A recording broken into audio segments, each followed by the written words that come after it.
नमस्कार दोस्तों, welcome back to my Hindi channel. और अब वक्त हो चला है एक चैनलिंग सेशन का।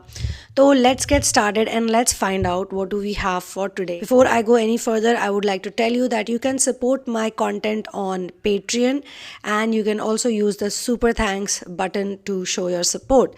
So let's dive deep into it. So I would be using multiple decks for this reading and intuitive reading, of course. और जो पहला कार्ड मुझे मिला है वो मुझे ये कह रहा है कि एक्चुअली यू आर थिंकिंग कि आपको ना कोई समझ नहीं रहा है। कहीं ना कहीं आपको ना एक क्लैरिटी भी मिली है। कुछ लोगों ने आपको इस तरीके से डिसरिस्पेक्ट किया है, आपको इतना ज़्यादा मिसअंडरस्टैंड किया है कि आपको ये रियलाइज़ हो गया कि आपको ज़िंदगी में अब आगे क्या करना है। बिकॉज़ एक समय था जब आपको वो क्लैरिटी नहीं मिल रही थी, एक समय था जब आपको पता नहीं था आपको क्या करना है। आप काफ़ी हार्ट ब्रोकन रहे हो और अपने उस हार्ट ब्रेक वाले फेज से आप निकल चुके हो। आपने अपने आप को हील कर लिया है। कभी कभी आते हैं थॉट्स आपको ऐसे, कभी कभी थोड़ा सा आप डीमोटिवेट या ईजी हो सकते हो, लेकिन वो ऐसा हर वक्त नहीं रहता और वो इतना इंटेंस नहीं है, इतना पावरफुल नहीं है जितना पहले किसी समय में होता था। एक टाइम तो ऐसा था कि आपको, कई लोगों के लिए मैं कह सकती हूँ उनके ट्विन फ्लेम, और कई लोगों को मैं कह सकती हूँ कि कोई और इम्पॉर्टेंट इंसान, या फिर किसी किसी के केस में it could be just career goal, मतलब उनको कुछ बनना है, उनका कोई ड्रीम है और वो लिटरली पूरा ही नहीं हो पा रहा। वो उन्होंने 10 तरह की कोशिशें कर ली, नहीं हो पा रहा। उनको ये नहीं दिख रहा कि हो सकता है वो जो भी चाह रहे हैं करना, may be it is not just meant for them, लेकिन उनको उसकी चाहत इतनी ज़्यादा, वो इतना ज़्यादा ऑ स्ट्रक और मेस्मराइज होते हैं उस वक्त, उनको लगता है वही बेस्ट है।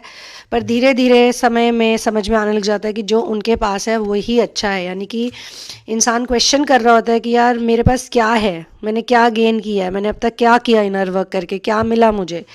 पर जो उनको मिला है ना, वो एक्चुअली में बहुत ज़्यादा पॉजिटिव है और बहुत अच्छा उनके लिए बेस्ट है। जो भी डिवाइन ने उनके लिए सोचा है ना, परफेक्ट सोचा है बिल्कुल डिवाइन ने उनके लिए। डिवाइन के हिसाब से वही चीज़ उनके लिए सबसे अच्छी है। लेकिन फ़िलहाल जब मैं ये रीडिंग कर रही हूँ जिस वक्त, तो ये एनर्जी मुझे दिखाई दी जा रही है कि इस एनर्जी से वो जूझ रहे हैं। लेकिन दिस एनर्जी ऑल्सो मीन्स कि एंड लाइन पे ही हो आप। अब इंट्यूटिवली स्पीकिंग कुछ कार्ड्स मुझे काफ़ी ज़्यादा अट्रैक्ट कर रहे हैं अपनी तरफ।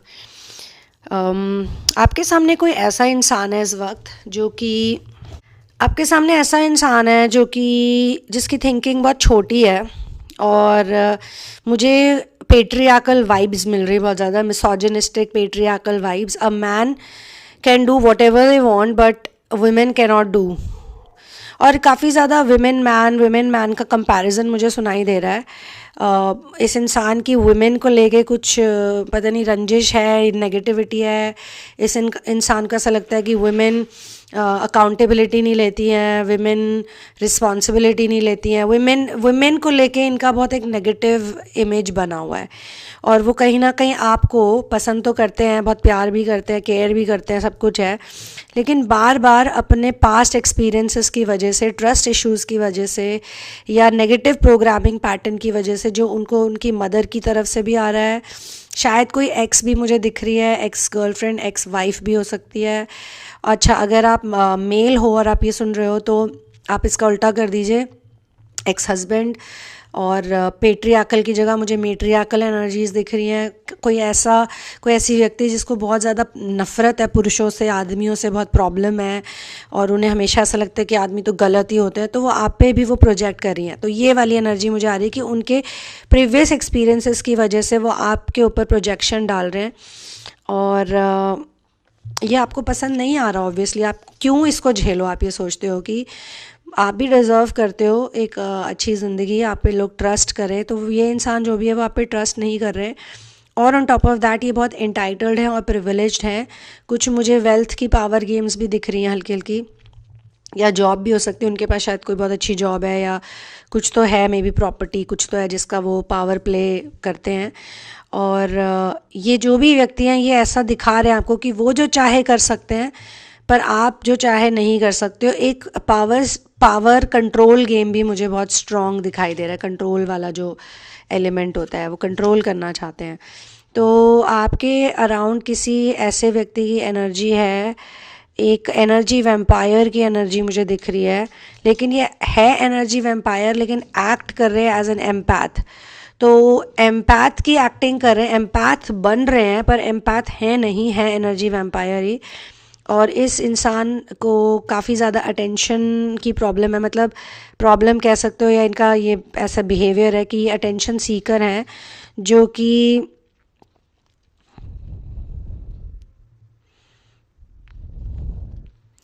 who is extremely and reads too much into your behaviour.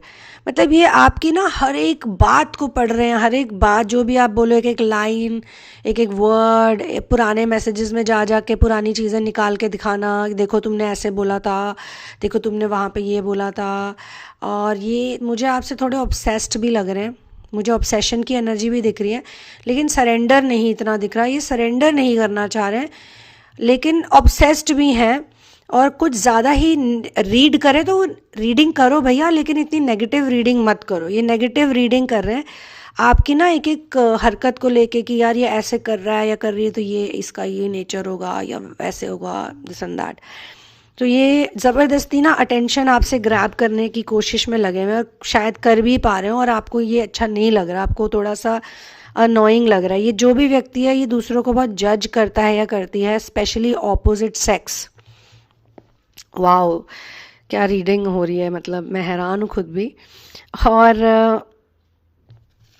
ये दूसरों को बहुत जज करते हैं, और खुद कुछ भी करे तो चलता है, पर दूसरा कोई कुछ भी कर दे तो मतलब कि उसको बार बार उसको मलाइन करना, उसको गलत मलत बोलना। ये इंसान बहुत इनसिक्योर है और इसकी बहुत बड़ी ईगो है, और ये ऐसे एक्ट करते हैं कि इनको कोई ईगो इशू नहीं है। ये हमेशा ऐसे दिखाते हैं कि जो भी ईगो प्रॉब्लम है वो तो आपको है। मतलब गैस लाइटिंग का भी मुझे दिख रहा है कि हो सकता है कि प्रॉब्लम इनको है लेकिन इनको खुद ही नहीं पता कि इनको प्रॉब्लम है। मतलब जो भी आपको कह रहे हैं ना कि आप में ईगो है, आप गैस लाइटिंग कर रहे हो, आप ये करो वो करिए, सब ये खुद कर रहे हैं, पर ये आपको इन सारी चीज़ों को आप पे ब्लेम डाल रहे हैं और आप पे तोहमतें लगा रहे हैं। तो ये मुझे एक स्ट्रॉन्ग एनर्जी आपके आसपास दिख रही है इस वक्त, इस रीडिंग में जो भी इसे सुन रहा है। अगर आप रेजोनेट करते तो वेल एंड गुड है, आप मेंशन कीजिए कमेंट सेक्शन में आप रेजोनेट करें, लेकिन ऐसा हो सकता है कि हर इंसान इसे 100% रेजोनेट ना भी करे। और अगर आप यहाँ पे प्रेजेंट हैं तो आप जहाँ भी हैं आप उस जगह का मेंशन कीजिए, उस एरिया का लोकेशन, और लिखिए I am present and then claim the energy of presence, क्योंकि प्रेजेंस ही हमें हर दुख मुसीबत से बचाती है।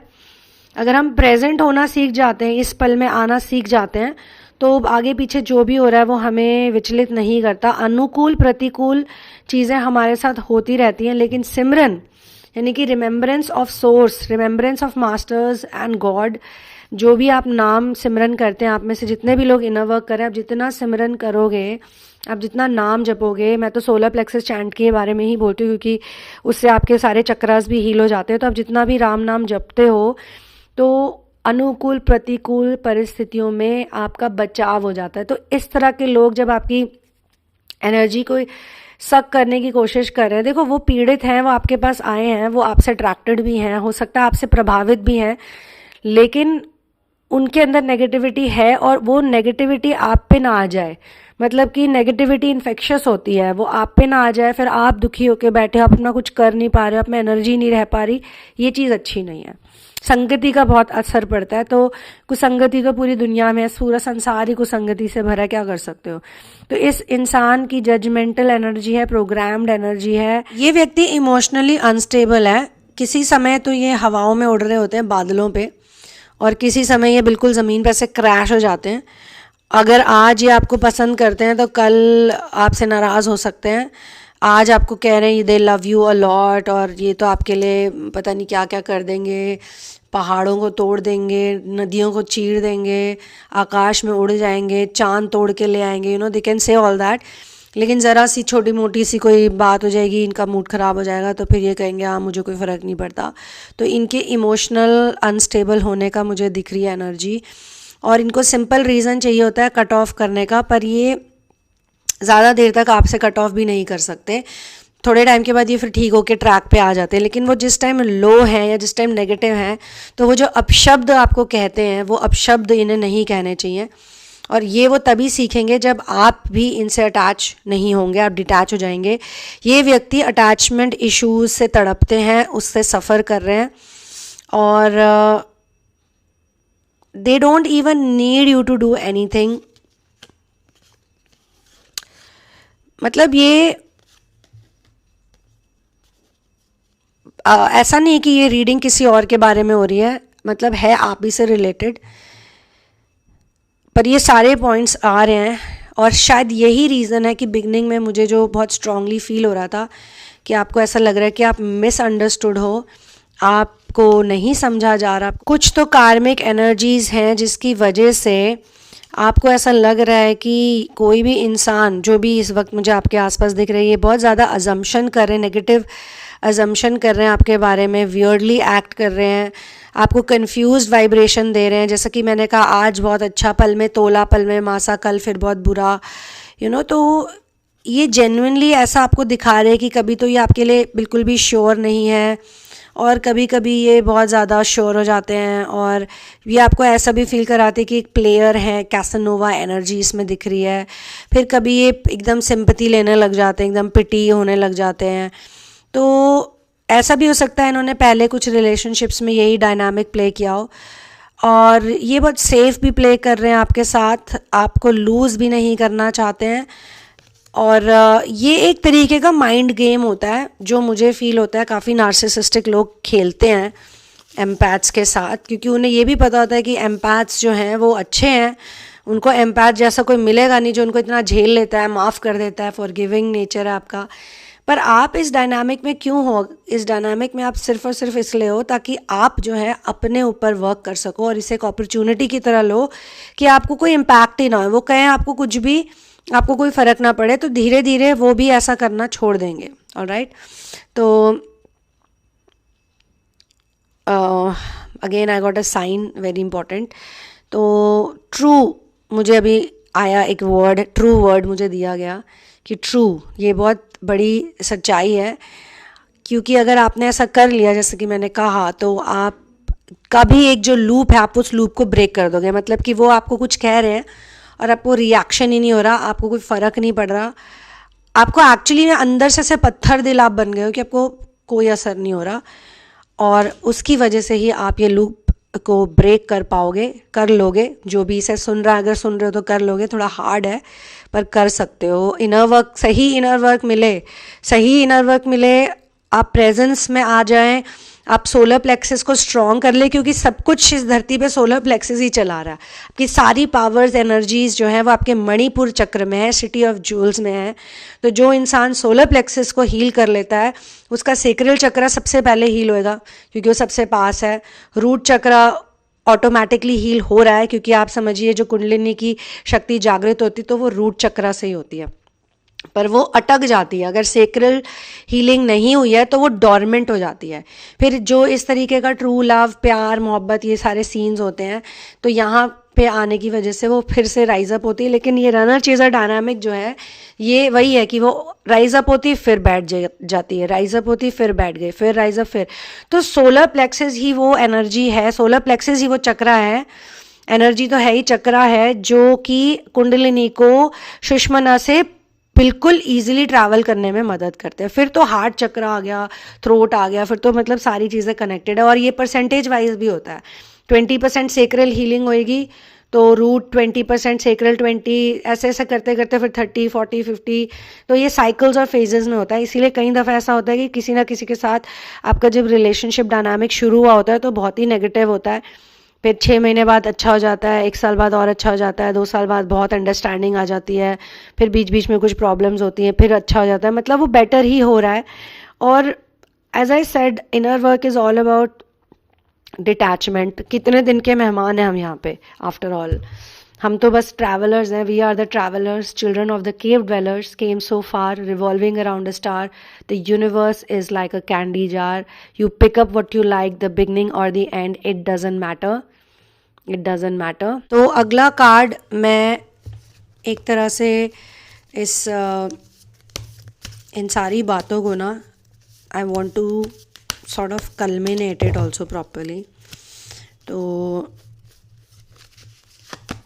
ओह वाओ, द लवर्स कार्ड आया है, बड़ा ही पॉजिटिव कार्ड आ गया एकदम से सारी बातें करते करते। तो ऐसा लग रहा है कि ये जो भी व्यक्ति हैं ये आपके सोलमेट भी हो सकते हैं, और हो सकता है ये कठिन समय है जिससे आपको गुजरना है, जिससे आपको निकलना है। अगर आप इस कठिन समय से निकल जाते हो पेशेंस के साथ, संयम के साथ, मतलब हो गई लड़ाई तो हो गई, जो ये कार्ड आया है तो इससे काफ़ी चीज़ें चेंज होती है। उसके बाद एक और कार्ड आ गया सेलिब्रेशन का भी, ग्रेट। तब मैं क्या बोलूँ। तो इस कार्ड को मैं ऐसे एक्सप्लेन कर सकती हूँ कि ये सारी चीज़ें जो मैंने आपको बताई हैं ये हो रही हैं। अब क्या होता है कि जब हम लोगों को अट्रैक्ट करते हैं अपनी लाइफ में, तो कहीं ना कहीं हमारे डीएनए में भी वो कण, वो पार्टिकल्स होते हैं। हम ये तो कह सकते हैं कि सामने वाले में बुराई है, उसमें कमी है, उसमें गलती है, हम उसको लेकिन बदल नहीं सकते हैं, बदल हम अपने आप को ही सकते हैं।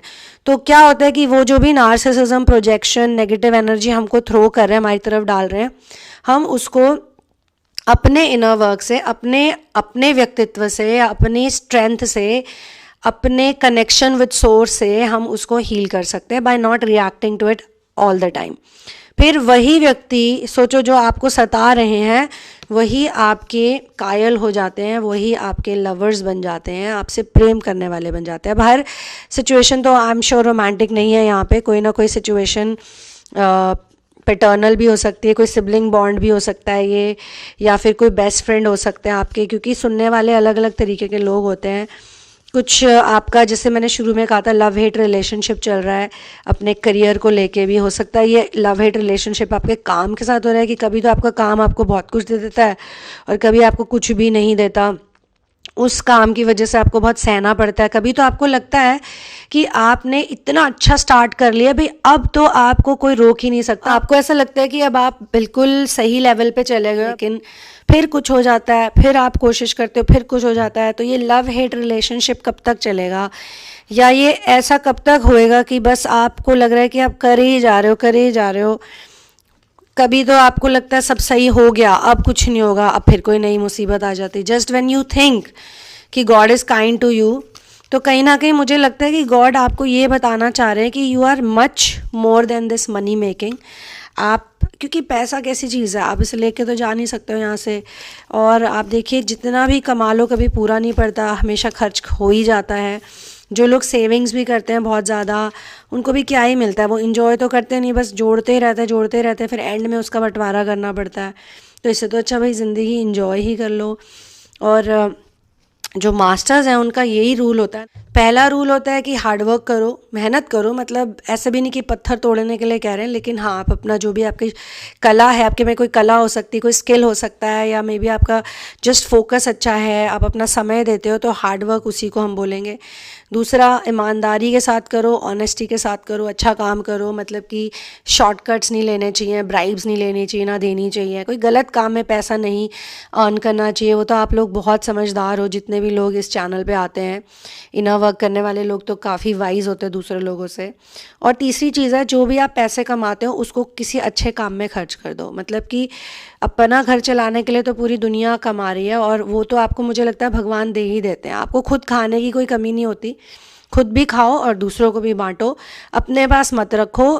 मतलब मेहनत करते रहो और बांटते रहो, अच्छे कामों में खर्च करते रहो, बिकॉज गॉड भी उसी को देखते हैं जो दूसरों को देखता है, जो दूसरे की रोटी के बारे में चिंता करता है, जो दूसरे के खाने का चिंता करता है, दूसरे का शेल्टर का चिंता करता है, भगवान उसकी चिंता खुद करते हैं।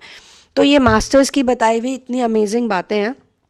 और कार्ड जो बिगनिंग में आया था वो अभी फिर से मुझे फ्लैश हुआ है कि इसको भी मैं ज़रा एक्सप्लेन कर देती हूँ। तो आप एक्चुअली जो भी आप कर रहे हो ना, चाहे वो रिलेशनशिप है, चाहे वो मनी मेकिंग है, चाहे वो कुछ भी आप कर रहे हो, किसी चीज़ को सेटअप कर रहे हो, कोई मिशन है आपका जिसमें आप बार बार स्टार्ट करते हो, फेल हो जाते हो, स्टार्ट करते हो, फेल हो जाते हो, आपको लग रहा है फेल हो रहे हो, बट आप फेल हो नहीं रहे हो, आपको लग रहा है कि आपके साथ गलत हो रहा है। हो सकता है वो एक लेसन मिला आपको, ताकि जब आप उसे प्रॉपरली करो तो सही तरीके से कर पाओ। और मुझे लगता है कि कई दफ़े हम इसलिए भी अपना जोन लूज़ कर देते हैं क्योंकि हम क्रेडिट लेने लग जाते हैं, हम डूअर बन जाते हैं। तो अगर आप ये डूअरशिप की वजह से ही शायद आप तड़प रहे हो, अगर आप ये डूअरशिप ना लो अपने ऊपर, मतलब सारा क्रेडिट आप सोर्स को दे दो, मास्टर्स को दे दो, तो हो सकता है आपकी ये प्रॉब्लम, मुझे जो फील हो रही, रेजोनेट करे, वो सॉल्व हो जाएगी। क्योंकि जब हम सारा क्रेडिट खुद पे लेते हैं ना, तो हम थक जाते हैं। हम इतने केपेबल नहीं हैं, सच बात तो यही है, हम इतने केपेबल नहीं होते हैं सारा क्रेडिट और सारा का सारा जो फेथ है वो हमें सोर्स पे ही रखना है, और हमें उन लोगों से इंस्पायर नहीं होना सिर्फ जो वेल्थ की बातें करते हैं, luxury lavish life wealth, because inner work करने वाले इतने मटीरियलिस्टिक नहीं हो सकते, इतने मटीरियलिस्टिक और इतनी अटैचमेंट शरीर के साथ उनको नहीं हो सकती। इनर वर्क करने वाले तो मन की सुंदरता देखते हैं, प्योर हार्टेडनेस देखते हैं, बहुत ऑनेस्ट और स्ट्रेट फॉरवर्ड होते हैं। अगर आप इनर वर्क कर रहे हो तो आपको इतनी चिंता वैसे ही नहीं करनी चाहिए। जितना आप टेंशन लोगे ना, जो कहते हैं ना बिन मांगे मोती मिले, मांगे मिले ना भीख, तो इतना टेंशन मत लो। आप फिनिश लाइन पे हो, आप फिनिश लाइन पे पहुंच चुके हो और आपकी होएगी जीत, टेंशन मत लो, ठीक है। तो this is where I will close this channelling session. अगर आपको मेरे साथ पर्सनल एनर्जी सेशन करना है या मेरे साथ थेरेपीज करनी है तो डिस्क्रिप्शन बॉक्स आप देख सकते हैं। You can get my book in the name of love, a journey of finding your ultimate soulmate on Amazon Kindle।